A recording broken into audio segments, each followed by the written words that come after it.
Hey friends, let's welcome to my another vlog. তো দেখো আজ নিয়ে চলে এসেছি এগুলো কি বলো তো, সজনে পাতা। যেই সজনে ডাঁটা তোমরা খাও সেটারই পাতা, সেটাও শাকের উপকরণ হিসাবে আমরা খেতে পারি। এর গুণাগুণ বিশেষ অপরিসীম, কারণ এটি আমাদের এই রকম রোদ ঝাঁঝা পোড়া দিনে আমাদের অনেকেরই বাইরে কাজে বেরাতে হয়, তো তার জন্য আমাদের অনেকেরই শরীরে গরম এবং ব্লাড প্রেশারটা হাই হয়ে যায়। তো ব্লাড প্রেশারটাকে নিয়ন্ত্রণ করার জন্য এই শাকটা সপ্তাহে 2 থেকে 3 দিন খেলে খুবই উপকারী। তো এটা হালকা ভাজা করেও খাওয়া যেতে পারে। তো সঙ্গে হয়েছিল ডিম, আর এটা কি বলতো, এটি হলো খারকোল পাতা, যেটা আমার খুবই পছন্দের। এটিও ব্যথা উপশমকারী। সঙ্গে চলে এলো খাওয়া দাওয়ার পর ফ্রেশ জামরুল, গাছ থেকে পেড়ে নিয়ে আসলে সদ্য। তো দেখো কত সুন্দর ফ্রেশ টাটকা সাদা ধবধবে। তো এটা লালও হয়, তবে এর সে স্বাদটা বিশেষ নর্মাল। তবে ফলের রস যেহেতু সিজনাল ফ্রুট, খেতেই হয় এরকম ফ্রেশ পেলে তো অবশ্যই। তারপরে সেটি কেটে ধুয়ে ভিতরে খেয়ে নিলাম, কারণ এই সময়টা বৃষ্টি হচ্ছে আর ভিতরে অনেকগুলোর পোকা হয়ে যায়, সেটা বেছে দেখে খেতে হয়। তো আমি ভালো ভালো ফ্রেশ দেখে নিয়ে নিলাম, কেটে নিলাম পরিষ্কার, এটায় কোনো পোকা ছিল না। তারপরে চাট মশলা ছড়িয়ে ব্যাস মা মেয়ে চেয়ার্স করে দুজনে মিলে ব্যাস কামড় লাগিয়ে দেখে নিলাম, ওয়াও টেস্টি।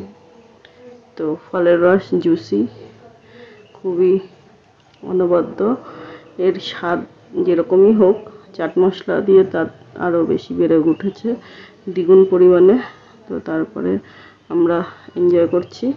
তো তারপরে চলে এলো আমাদের জন্য আবার ফ্রেশ গাছ থেকে সদ্য পড়া কষ ঝরানো আম, পাকা গাছ পাকা আম। তো এইরকম আমের লোভ কে সামলাতে পারো না জানিও, পারলে তাদের বাড়ি পার্সেল পাঠিয়ে দেবো। তো দেখো এই যে নিয়ে এসেছে আমার ভাই, দাদা সন্ধ্যাবেলার ফ্রুট বাইরের খাবার কিছু নিয়ে আসে, চাট টাইপ। তো আর ভাই খাবার পরের জন্য ফ্রেশ ফ্রুট নিয়ে আসে। তো এইটা আমরা একটু ছোট করে কুচি করে নিয়ে চাট মশলা ছড়িয়ে আবার দোলনায় বসে আরাম করে খাচ্ছি। এই যে মেয়েকে দিয়ে দেওয়া হয়েছে, ও খাচ্ছে, সেই মস্তি সেই মজা। তো আবার দেখাচ্ছে, হ্যাঁ দারুণ, সত্যি কথা। এর টেস্ট বলতে গেলে এত মিষ্টি, চিনিকেও হার মানাবে, কারণ খুবই গাছ পাকা আমের স্বাদই আলাদা। অন্য যে কোনো আমের কিন্তু সেই স্বাদ হয় না, একটু পাঞ্চে হয় যাই হোক। গাছ পাকা আমের সেই মিষ্টত্ব, মিষ্টি না হলেও যে স্বাদ, সেটা শুধুমাত্র গাছ পাকা আমই জানে। এটাই হচ্ছে সেরা। আমের মধ্যে যেই কোয়ালিটিরই আম হোক, গাছ পাকা আম সব থেকে সেরা।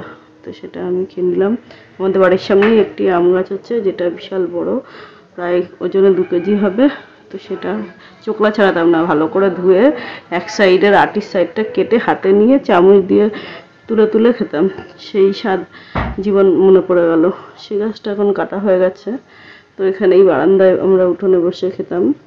তো এই যে আমি আটি এবার খাচ্ছি, এটা ছোট আম, ওই গাছ পাকা আমগুলোর।